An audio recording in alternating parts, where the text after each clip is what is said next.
नमस्कार, कैसे हैं आप सभी? आप सभी का बहुत बहुत स्वागत है।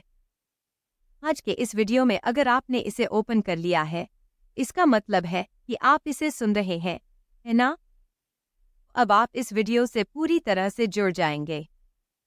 अगर आप आध्यात्मिकता में रुचि रखते हैं, अध्यात्म की ओर बढ़ रहे हैं, अगर आप आध्यात्मिक पुस्तकें पढ़ते हैं, अगर आप स्पिरिचुअल वीडियो देखते हैं, या आपने महसूस किया है कि आप एक ऐसे रास्ते पर चल रहे हैं जिसके बारे में आपने पहले कभी सोचा नहीं था, जैसे अच्छी बातें सुनना, खुद की शांति की तलाश करना, यकीन मानिए, अध्यात्म में कोई व्यक्ति अपनी मर्जी से नहीं जा सकता।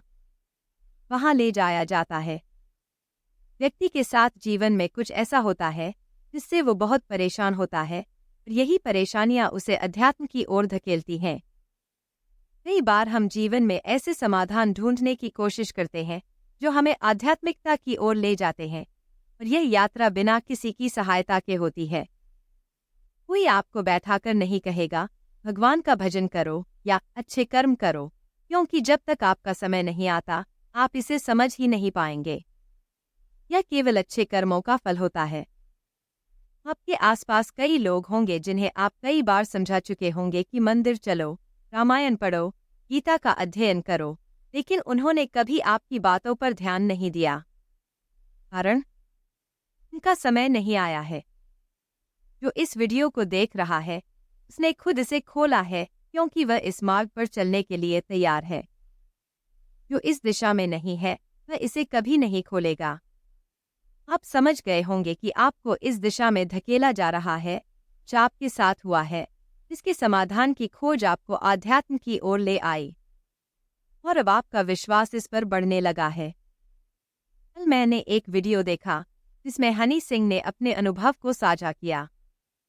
एक समय था जब वो खुद को भगवान समझने लगे थे, लेकिन फिर उनके जीवन में ऐसा दौर आया कि भगवान ने उन्हें यह एहसास दिलाया कि असली भगवान कौन है। आज जब वो फिर से इंडस्ट्री में वापस आए हैं, सफलता प्राप्त कर रहे हैं, वह इसे भोलेनाथ की कृपा मानते हैं। अध्यात्म की यात्रा पर कोई भी व्यक्ति अपनी मर्जी से नहीं चलता, उसे इस ओर खींचा जाता है। और जब आपका समय आता है, आप खुद अपने आप को इस मार्ग पर चलते हुए पाते हैं। इसलिए जब आप कहते हैं कि आप भक्ति कर रहे हैं, नाम जाप कर रहे हैं, समझ लीजिए कि आपको चुना गया है। हमारी जिंदगी में कुछ भी संयोगवश नहीं होता। हर एक घटना एक मकसद से होती है। अगर आपके जीवन में अब अध्यात्म की राह पर चलने का संकेत मिला है, तो यह भगवान की योजना का हिस्सा है।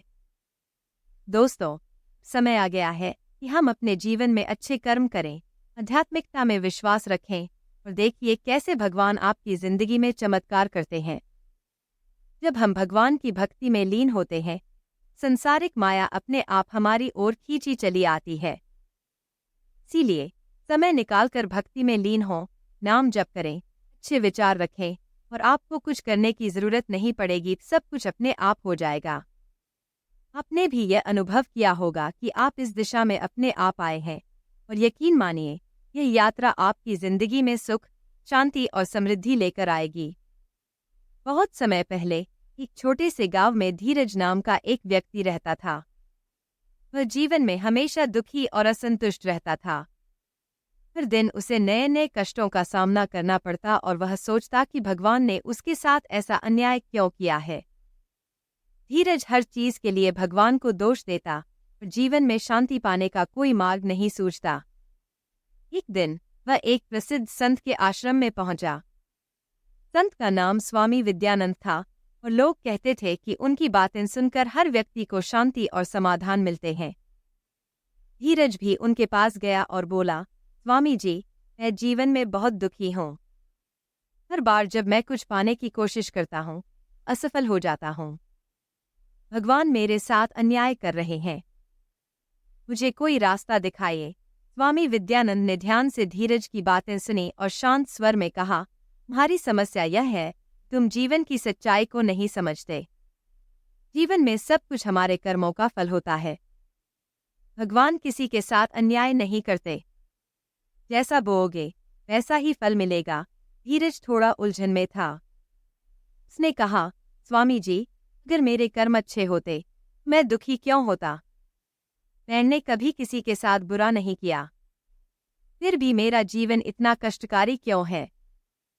स्वामी जी ने मुस्कुराते हुए कहा, तुम सोचते हो कि तुम्हारे साथ सब कुछ बुरा हो रहा है, लेकिन क्या तुमने कभी अपने मन की ओर ध्यान दिया है? तुम्हारी असली समस्या बाहरी नहीं है, बल्कि तुम्हारे मन में है। तुमने हमेशा दुख और कष्ट को देखा है, लेकिन कभी अपने भीतर की शांति को नहीं पहचाना।